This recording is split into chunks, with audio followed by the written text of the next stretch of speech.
Hello everyone, welcome to the first installment of a new series where I try and summarize and catch everyone up on all the FACEIT League action that's happened over a previous week. Now, if you don't know what FACEIT League is, basically it's a three-tiered system. There's Open, Expert and Master, divided based on skill, and these teams will play against each other for lower divisions for relegation and promotion, and the top 16, which is we're going to be focusing on the Master Division, is going to be competing to get into a top 8 knockout bracket. So it's 16 teams right now. They're doing a big 7-week round robin against each other, and the top teams from that go to this elimination bracket. The details to be confirmed.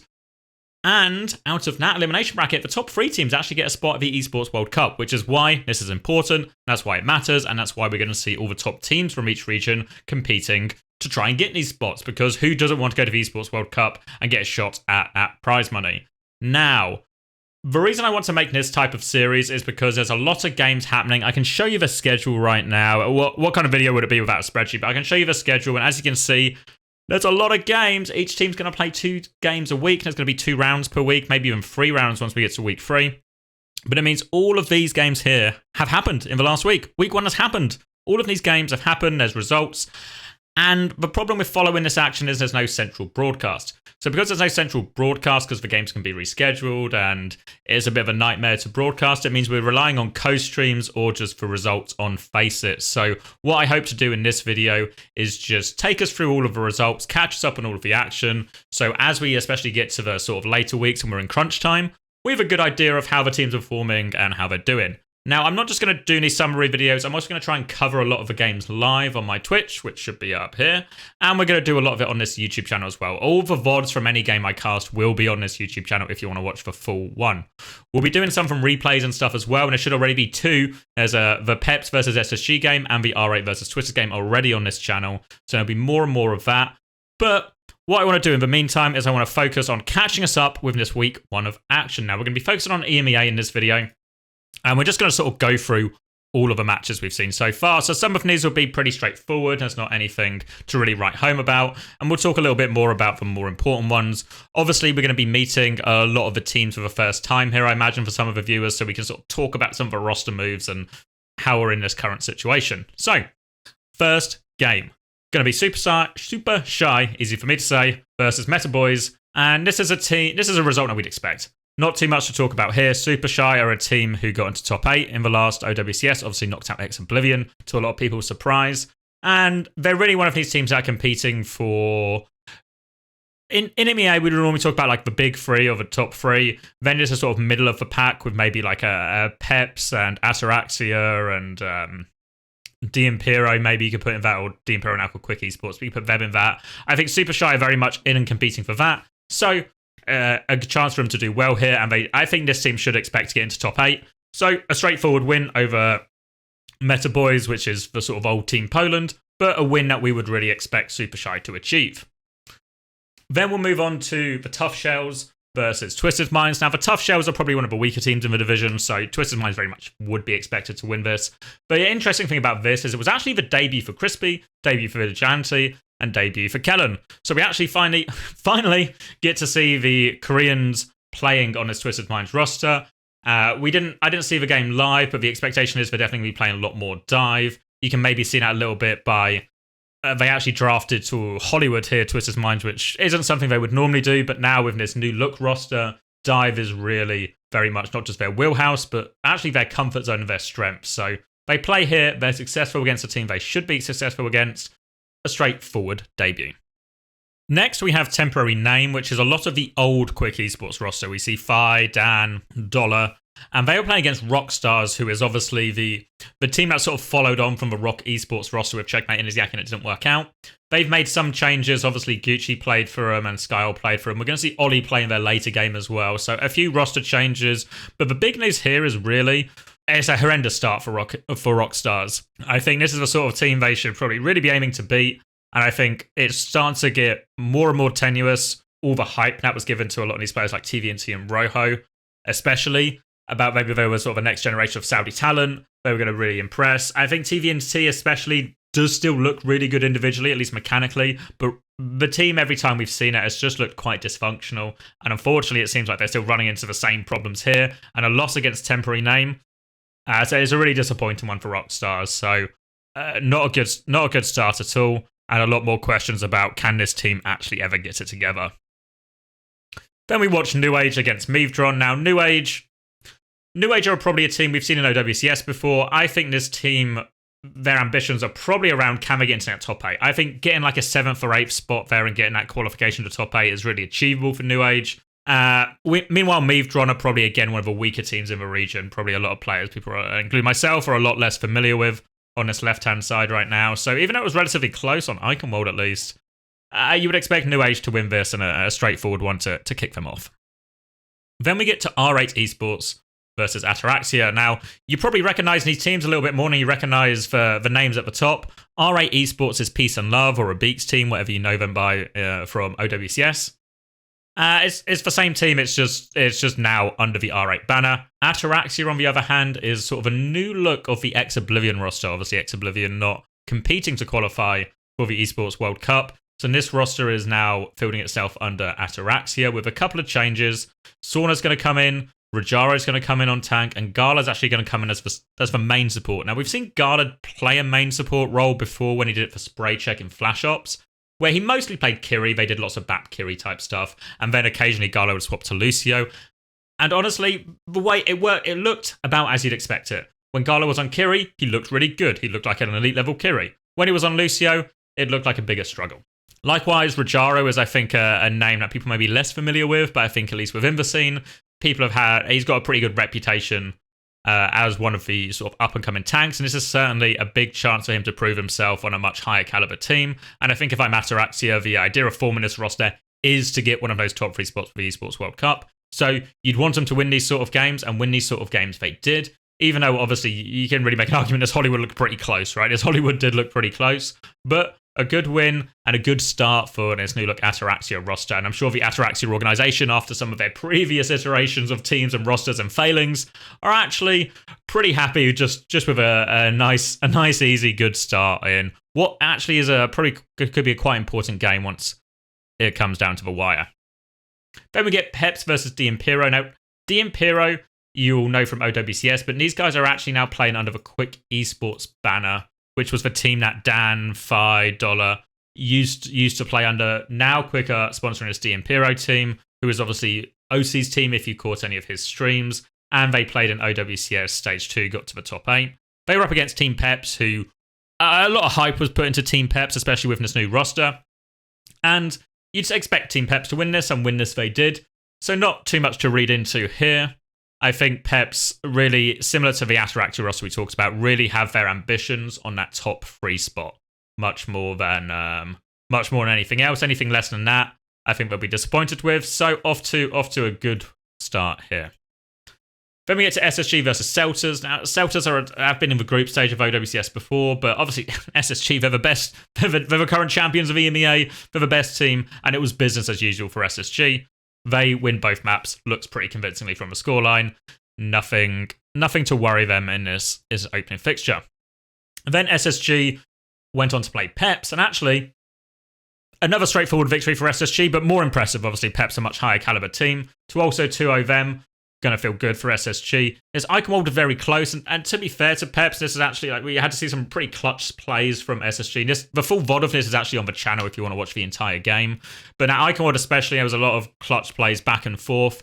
I think Astro made the big boops when it mattered, but ultimately, in terms of actual player quality, I think Peps still looked really good. I think the problems Peps ran into on both maps, honestly, was a lot more macro and decision making and ult value based, rather than any inability for the players to have the same level of impact as their SSG counterparts. Now, don't get me wrong, I think the SSG players are still better, but I think this roster can compete on their day, and it was more of a macro gap, if at least when I watched it. So, not the end of the world for Peps. Wouldn't expect to beat SSG, but if you're on this Peps team, you very much are at the top of the rest outside of Ents and SSG. What they want to do is they want to start putting SSG and Ents under pressure, start taking maps off them, start making these series much closer. They've not managed to do it here. They didn't manage to do it in OWCS, but it's still a young roster from Peps, and there's still a lot of hope and a lot of improvement to be had. Now we get to the second disappointing result for Rockstars. Seltzers, we talked about earlier, they're a team that lost to SSG. They're an OWCS team, they get into the group stage. Well, at least one of the times they got into the group stage. But realistically, this isn't the sort of team, if you're a team like Rockstars, you'd expect to be losing to. This was Ollie playing this time instead of Skyle. But despite winning on Nepal, they went on to lose the next two maps. And this is really a bit of a disaster for Rockstars. I don't think they could have had a worse start. And they've not even played a lot of the big teams yet.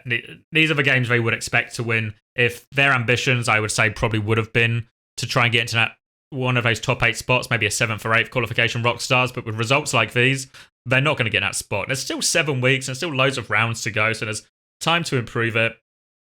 But I think, honestly, when I look at this Rockstars roster, they've been together quite a while now, and the results don't seem to get any better. The performances don't seem to get any better. And it seems especially maybe for someone like TVNT, who looks quite good individually, it's starting to feel like this roster isn't getting better over time. Potentially even it's getting worse over time. So a really tough start for Rockstars. And I mean, it's I guess the only way from here is up, right? The only way from here is up. You'd have to hope. Next up, we have ENCE over nu.age. Again, pretty straightforward. What's maybe most interesting about this ENCE roster is this is now the post-Goomba era, and this is the era of the Crimzo. And with that, obviously, there's a few more differences in the roster. We can actually look at the scoreboard breakdown. Not so worried about any of the individual scores, but more just who's playing. Because obviously, with Crimzo moving to head coach, there's now a gap in flex support. They have Ghost and Skyripper on the roster. Who's playing? So actually, we see in map 1 here, I don't think it quite scrolls all the way down, but it was Chasing on tank, Sky and Ghost both in on support, and then Kai and Kevin. And then on round 2, Kai and Kevin again, as you'd expect, Ghost and Sky in again, and Cloudy also in. So my guess would be this Cloudy appearance is more of a cameo rather than building him back into the roster necessarily, since they still have Chase and Vestola as well. But I think they've just given him a run out. What's more interesting is Ghost and Sky are both currently playing, and it'll be interesting when we actually get to see some of their games live, or the replays of some of them, exactly how they're managing this, and what Sky, Ghost, and Massa, how Crimzo is combining all of those three to get the most out of them. So a win you'd expect against nu.age, certainly going to be a test for ENCE down the line, but interesting to see, and nice, I think, especially to see someone like Ghost back in the roster and getting a chance again. Then Ataraxia 2-0 Mivdra. And Mivdra, I think, as we said, one of the weaker teams in the division, so you'd very much expect Ataraxia to win it, and win it they did. No dramas there. Then we get on to R8 versus Twisted Minds. So again, R8 is Peace and Love, Twisted Minds, we actually got to watch this game. The replay is on this channel if you want to go watch the full series. And honestly, what a crazy series. So Twisted Minds are obviously the dive guys now, even though it sounds a little bit weird coming out of my mouth still. They're the dive guys. So R8 actually ran a Rhine double hit scan bat brig composition for most of these maps, and it did cause Twisted Minds some problems. I think you could still see the individual skill on a lot of the Twisted Minds players like Kellen and Quartz. They still look like really good players. This will surprise no one, I'm sure. Same with Yubi on Tracer too. But this series was anything but straightforward for Twisted Minds. Even though they won Oasis, it was close, it was competitive. Eichenwald, they obviously actually lost in an overtime situation. And Route 66, honestly, if you haven't watched that, if you're going to watch anything from this week, go watch this game. And if you're only going to watch one map, watch that Route 66, because this was Twisted Minds. Twisted Minds get full held on their attack, something like 66 meters. And then Twisted Minds on the defense, emergency swap to Reinhardt. And honestly, Kellen had a great round on Reinhardt, and it all works out. It all works out for Twisted Minds. So it just goes to show that no matter the situation, no matter the roster, if Yubi and Quartz are in, Twisted Minds are still good on match day, still good in a clutch, and what a clutch they did actually pull off to beat Peace and Love here. I think Peace and Love will actually really be kicking themselves that they didn't close out this series, because what an important win this could have been early on. Still overall net positive, taking Twisted Minds this close is a net positive for Peace and Love. But Twisted Minds, it was rough. They didn't look bad individually, but it didn't feel great. And I think suddenly if we start to consider these idea of, is there still a top 3 in EMEA with SSG, ENCE, and Twisted Minds Twisted Minds, it's still a very new roster, so they should be given a bit of a grace period, but it starts to feel like that big three is maybe going to become a big two, and Twisted Minds are going to be the one to drop out of it. So still early on, still a lot of Overwatch to be played in this round robin, but Twisted Minds, I think, will count themselves lucky to come out with the match victory here. Now, this is one of the more interesting results. Arya against Super Shy, and now historically, these teams have played quite a bit. And Arya often came out narrow losses. And what's quite interesting about this one is the way the map draft works is very similar to FACEIT, where it'll be the team on the left will draft maps 1 and map 3. So that means Super Shy sent us, I can check this as well, but Super Shy sent us to Eichenwald. So Super Shy banned Midtown, Arya banned Parisio, and then Super Shy picked Eichenwald. But I actually feel like when I was watching OWCS, now Eichenwald was one of Arya's best maps. So I was really surprised to see that Super Shy actually took them to Eichenwald here. They obviously go on to lose Eichenwald by quite a large margin as well. So I think this is actually a huge problem for Super Shy. This is one of those games when we talk about, there's maybe the top 2 or 3, then there's maybe the best teams around that, just behind them, like maybe the top 2 SSG and ENTs. Then there's like the Ataraxia, Twisted Minds, and Peps kind of teams. But then those last 3 qualification spots, I think it's an absolute dogfight between sort of 5 or 6 teams. And I think Arya and Super Shy are 2 of those 5 or 6 teams. So losing this series early on, not good for Super Shy. And I think, now Eichenwald, I mean, it looks like Isaac was playing rather than Chasm. So maybe they thought without Chasm in, it was more reasonable to play those sorts of maps when we wouldn't have to deal with the ball. So maybe there's an element of logic there, but I still have to feel like I don't want to take Arya to Eichenwald, honestly. So Super Shy 2-0'd, and could be a result that comes back to bite them down the line. Then we go on to D Impero, which again, if reminding these guys are actually Quick Esports now, versus the Tough Shells. Again, a game you'd actually expect Quick Esports to win. It was a dogfight. Even surprisingly, Quick Esports, this D Impero core, losing Midtown, their famed best map. So a bit of a blunder here, but they still ultimately get the win. I think the concern is here, you would expect it to be closer, but the nature of best of threes is it can get quite scary just because you have so few maps and there'll be a bit of higher variance. But they come out on top here, and Quick Esports, an okay opening week, all things considered. Then we get ENTs versus Arya, or maybe just in things went as you would have expected here. We can maybe, again, the most interesting thing is actually who's playing for ENTs in these situations. So Kevkai, no surprise. Massa, Ghost, and Chase in for map 1. And then as we hit map 2, it's actually the exact same core. So they played both of it here. So don't know how much of this is to do with player availability. Don't know how much of this is to do with the maps they're playing. How much of this is to do with Primzo's ideas on what the starting roster should be or what he wants to play where. But initially interesting just to see, again, more playtime from Ghost.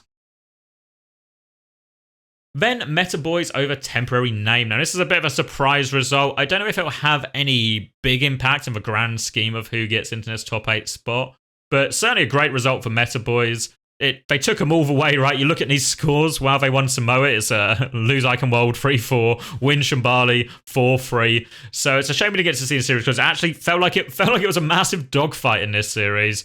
Credit to Meta Boys. Temporary Name. More probably underwhelming results, kind of similar to what we saw them achieve in OWCS. Really this Quick Esports roster, since that stage 1, or this old Quick Esports roster, I should say. Very confusing when the teams are changing orgs. But this roster, I think they had a very good stage 1, impressed a lot of people, but since then it's actually been downhill, and unfortunately this kind of follows that trend as well. And it's the same one again, so we're actually all cleaned up. So we can take a look at the table, and there's not too much to read into the table right now. Obviously, it's there's a few teams, 3 teams all went 4-0. Twisted Minds still won both their games, but obviously dropped that map against R8. So nothing too surprising right now. Even though Peps and maybe feel like they're languishing here in 1v1 or 1-on-1-to-1. They actually did play SSG, right? So they got one of those big games out of the way. So not too much to read into so far. We can take a brief look at some of the Week 2 action. I think some of the highlight games we're going to see are Twisted Minds versus Ataraxia. We're going to see Quick Esports, and that's the Impero version, against R8 Esports. Also going to have Ataraxia play Ents. So it's actually a huge week for Ataraxia. Remember, that's for the Shockwave, Sauna, Kanale team. This is a really big early test for Ataraxia in terms of how close are they to the supposed big three. We're also going to see Twisted play Quick Esports as well. So likewise, a very big week for Twisted Minds. Even though it's very early on in this iteration of their roster with the Koreans in, they need to be winning these sorts of games, I think. They would expect to win both of these, especially Ataraxia 1 is a huge test for them. Obviously, there'll be a lot of other games to keep our eye on and get results from. So we'll probably watch a couple more of those through replays and stuff. But I'll try and bring you as many of these live as possible. But hopefully that feels like you caught you up a little bit here. Obviously, there is a lot of action, and this will be the same going on and on and on. So I'll try and keep these videos. I don't know if I'll maybe try and make them a little bit shorter here. I feel like maybe we took a bit too much time on some of them, but hopefully that was helpful to keep everyone up to date on what's going on. And any feedback, any comments, suggestions, let me know in the comments. And I'll see you guys in the next one.